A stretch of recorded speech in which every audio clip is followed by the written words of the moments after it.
In this video, I'm going to show you how to disable extensions and plugins in Google Chrome. This should be a quick and easy process video. Now, without further ado, just go ahead, open up your Google Chrome browser.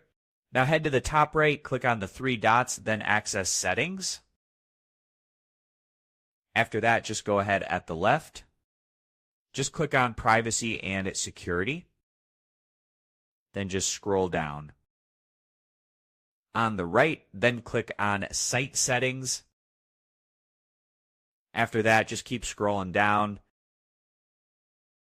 And here under Conscience, you will find the plugins. Now, I only have one plugin, which is JavaScript.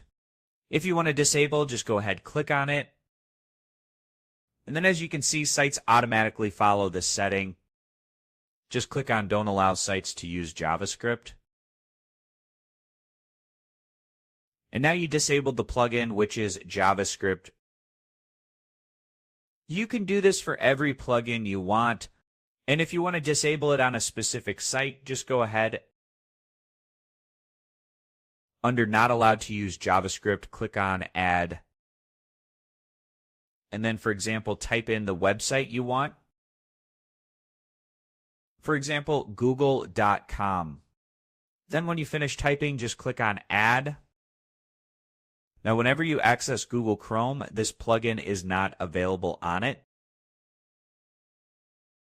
So this was how to disable extensions and plugins in Google Chrome.